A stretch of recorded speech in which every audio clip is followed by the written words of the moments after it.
This channel does not promote any violent, harmful, or illegal activities. All content provided by this channel is meant for an educational purpose only. বাহ এবার হয়েছে স্বাদ। হ্যাঁ, অপূর্ব স্বাদ। এমডিএচ এর চাঙ্কি চাট মশলা জীবনে আসল স্বাদ জাগলো। আসল মশলা এসএস এমডিএচ। আরজি করে গণধর্ষণের ঘটনা এবং তারপরেই কসবা ল কলেজের ঘটনা, মাঝে মাত্র 10 মাসের একটা গ্যাপ, এবং তারপরে যে ঘটনা ঘটলো তাতেও কি দেখা যাচ্ছে পুলিশ প্রশাসনের ভূমিকা ঠিক তখনও যেমন ছিল এখনো নাকি তেমনই আছে। অভিযোগ করছেন কারা? অভিযোগ করছেন যিনি অভিযোগ করেছেন তিনি এবং যারা রয়েছেন তারা প্রত্যেকে। আমি এই বিষয় নিয়ে চলে যাবো সিজারের কাছে। সিজার, দেখো একটা বিষয়, আরজি করে যখন গণধর্ষণের ঘটনা ঘটলো তখন পুলিশের বিরুদ্ধে একগুচ্ছ অভিযোগ। আমরা দেখলাম যে একবার নির্যাতিতার দেহ যখন নিয়ে যাওয়া হচ্ছিল, গাড়ি আটকে দেওয়া হলো, পুলিশের বিরুদ্ধে তখন ভুরি ভুরি অভিযোগ। আর এক্ষেত্রেও কসবা ল কলেজের ক্ষেত্রেও পুলিশের বিরুদ্ধে একই অভিযোগ উঠে আসছে। বারবার করে পুলিশের নিষ্ক্রিয়তার অভিযোগটা কেন দেখতে হবে এর রাজ্যে? আমি একটু তোমার সঙ্গে ডিফার করব। সেই সময় পুলিশের নিষ্ক্রিয়তার অভিযোগ এসেছিল, আর এই ক্ষেত্রে কসবা ল কলেজের ঘটনায় দেখা যাচ্ছে পুলিশের অতি সক্রিয়তা। কেন অতি সক্রিয়তা? আমরা যে এফআইআর দেখতে পেলাম কসবা ল কলেজের ঘটনায়, সেই এফআইআরে, কসবা থানার করা এফআইআরে আমরা দেখতে পাচ্ছি সেখানে অভিযুক্তদের নাম নেই। যেটা আইন বলছে, যেটা আমরা প্রাক্তন পুলিশ কর্তাদের সঙ্গে কথা বলেছি, 2019 সালে নিপুণ সাক্সেনা মামলার ভিত্তিতে শীর্ষ আদালত নির্দেশ দিয়েছিল যে এই ধরনের ক্ষেত্রে নির্যাতিতা ভিকটিমের নাম কোনোভাবেই প্রকাশ্যে আনা যাবে না, এবং যেহেতু কোর্ট পেপারস অনেকাংশেই সেটা প্রকাশ্যে চলে আসে, সেই কারণে কোর্টে যে পেপারস প্রকাশ্যে আসতে পারে সেখানে যিনি নির্যাতিতা তার নাম আসবে না, কিন্তু অভিযুক্তদের নাম আসতে পারে যদি না সেই অভিযুক্ত নির্যাতিতার আত্মীয়া হয় বা নাবালক হয়।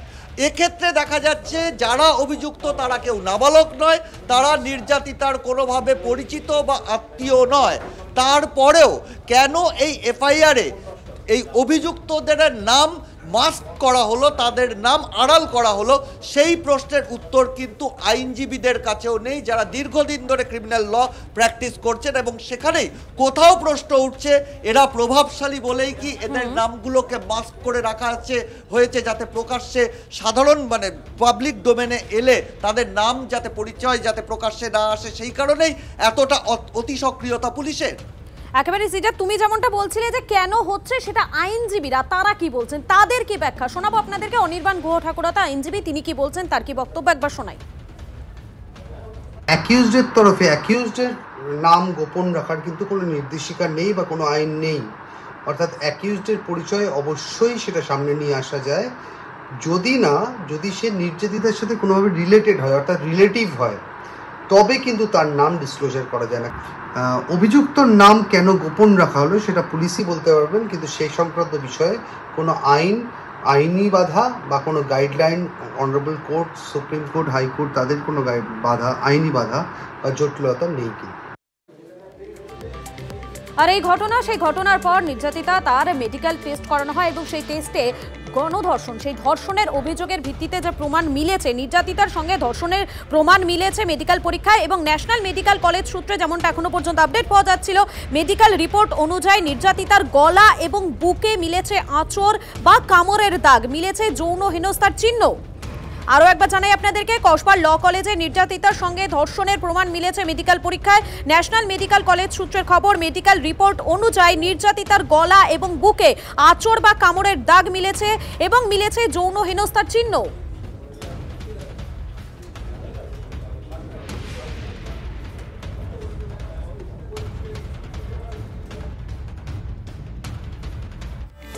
গণধর্ষণ কাণ্ডে মুখ্য সচিবকে চিঠি জাতীয় মহিলা কমিশনের। 3 দিনের মধ্যে নির্যাতিতার মেডিকেল রিপোর্ট চেয়ে পাঠালো এনসিডব্লিউ। এই মুহূর্তের খবর, এই মুহূর্তের আপডেট।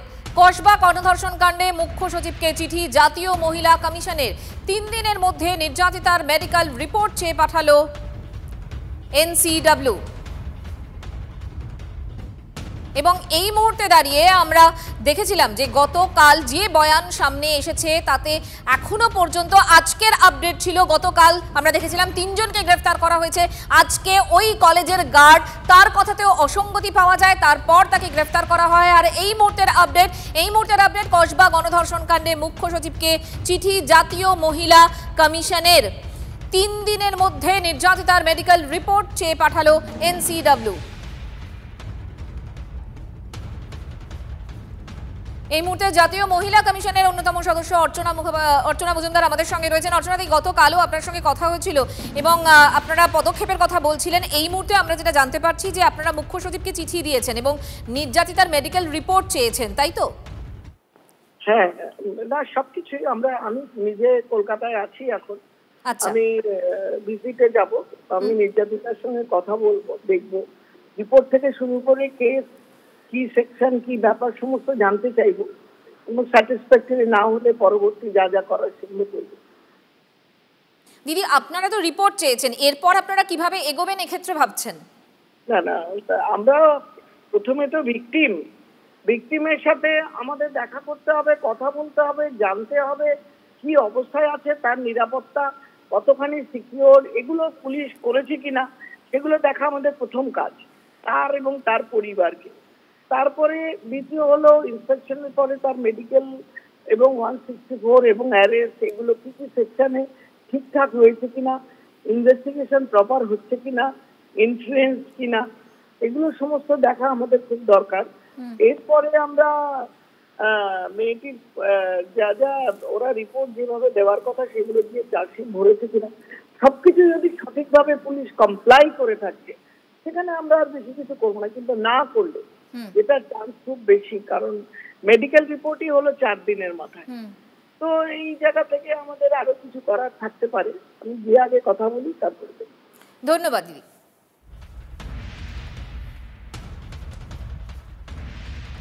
মেডিকেল রিপোর্টের কথা আমরা বলছিলাম। এর পাশাপাশি কলেজের কমন রুম, সেখানেও তো রক্তের দাগ মিলেছে। নমুনা সংগ্রহ করেছে ফরেনসিক। গার্ড রুমের বিভিন্ন জায়গা থেকেও নমুনা সংগ্রহ করা হয়েছে, সব নমুনা পাঠানো হচ্ছে ফরেনসিক ল্যাবে। কলেজের সিসিটিভির হার্ড ডিস্ক থেকে 7 ঘন্টার ফুটেজ সংগ্রহ করল পুলিশ। যে দোকান থেকে ইনহেলার কেনা হয়েছে বলে দাবি, সেই দোকানেরও সিসিটিভি পরীক্ষা করবে পুলিশ। কলেজে তল্লাশি চালিয়ে একটি ঘর থেকে হকি স্টিক বাজেয়াপ্ত তদন্তকারীদের। আরও একবার আপনাদেরকে জানাই, কলেজের কমন রুমে মিলেছে রক্তের দাগ, নমুনা সংগ্রহ ফরেনসিকের। গার্ড রুমের বিভিন্ন জায়গা থেকেও নমুনা সংগ্রহ করা হয়েছে, সব নমুনা পাঠানো হচ্ছে ফরেনসিক ল্যাবে।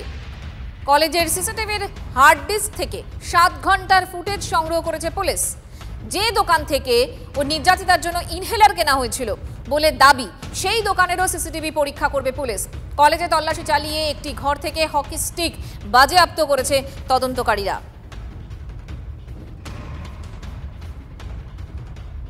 এই মুহূর্তে ফরেনসিক আর কি সংগ্রহ করেছে, এই মুহূর্তে দাঁড়িয়ে কোন জায়গায় রয়েছে, গোটা বিষয়টা জানবো।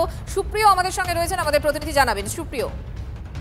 মঞ্জিরা, দেখো, এখনো পর্যন্ত আমরা যেটা পুলিশ সূত্রে জানতে পারছি যে ইতিমধ্যেই এই যে ল কলেজ, কসবার যে ল কলেজ, সেই কলেজের গেট থেকে শুরু করে ভেতরের বিভিন্ন জায়গাতে থাকা সব মিলিয়ে বেশ কয়েকটি ক্যামেরার প্রায় 7 ঘন্টার কাছাকাছি ফুটেজ ইতিমধ্যেই সংগ্রহ করেছেন তদন্তকারী আধিকারিকরা। এমনকি সেক্ষেত্রে আমরা যেটা নির্দিষ্টভাবে যেটা জানতে পারছি এখনো পর্যন্ত পুলিশ সূত্রে, 3:30 থেকে বিকেল 3:30 থেকে রাত্রি 10:30টার পর কিছু সময় পর পর্যন্ত সব মিলিয়ে এই যে 7 ঘন্টার ফুটেজ, সেই ফুটেজ খতিয়ে দেখার মধ্যে দিয়ে ইতিমধ্যেই এই নিজের নির্যাতিতা ছাত্রী তিনি যে লিখিত অভিযোগ করেছিলেন এবং সেই অভিযোগে তিনি যে বয়ান তুলে ধরেছেন, ঘটনার দিন কে কোথায় কখন উপস্থিত ছিল এবং কার কার কি ভূমিকা ছিল, সেই বিষয়গুলো একেবারে পুঙ্খানুপুঙ্খ স্পষ্ট হতে চাইছেন এই সিসি ক্যামেরার ফুটেজ খতিয়ে দেখার মধ্যে দিয়ে। অর্থাৎ এই ফুটেজের যে গতিবিধি, যারা যারা উপস্থিত ছিলেন তারা কে কোথায় ছিলেন, কখন তারা এসেছিলেন, কখন কে কোথা থেকে বেরিয়ে গেছেন, এই সমস্তটাই কিন্তু এখন স্পষ্ট হতে চাইছেন বা তদন্তের ক্ষেত্রে তারা জানার চেষ্টা করছেন বলেই আমরা জানতে পারছি। মঞ্জিরা। সুপ্রিয়, ধন্যবাদ। কসবা ল কলেজে গণধর্ষণের ঘটনা, সেই গণধর্ষণের ঘটনায় এবারে তদন্ত কমিটি গঠন করলো বিজেপি। মোট 4 সদস্যের তদন্ত কমিটি গঠন করা হয়েছে বিজেপির পক্ষ থেকে এবং বিজেপির এই কমিটিতে প্রাক্তন কেন্দ্রীয় মন্ত্রী এবং প্রাক্তন পুলিশ আধিকারিক সতপাল সিং তিনি রয়েছেন, প্রাক্তন কেন্দ্রীয় মন্ত্রী মীনাক্ষী লেখি তিনি রয়েছেন কমিটিতে, রয়েছেন বিজেপি সাংসদ বিপ্লব দেব এবং মনন কুমার মিশ্র। এই তদন্ত কমিটি শীঘ্রই ঘটনাস্থল পরিদর্শন করবে এবং তদন্তের রিপোর্ট জমা দেবে সর্বভারতীয় সভাপতি জেপি নাড্ডাকে। भारतीय जनता पार्टी के माननीय अध्यक्ष श्री जेपी नड्डा जी ने इस पूरे जघन्य कांड का मुआयना किया है और उन्होंने ये सब कुछ देखने के बाद, after taking into consideration that this is an absolute brutal act, उन्होंने एक कमेटी बनाया है और वो कमेटी जो जाके जांच करेगी, ये कमेटी 4 दलीय सदस्यों का है। यह जांच समिति शीघ्र ही घटनास्थल का दौरा करेगी और अपनी रिपोर्ट माननीय राष्ट्रीय अध्यक्ष जी को सौंपेगी। अरे कम दे किंतु खाटी दे। MDH कश्मीरी लाल लौंकार गुड़ो। MDH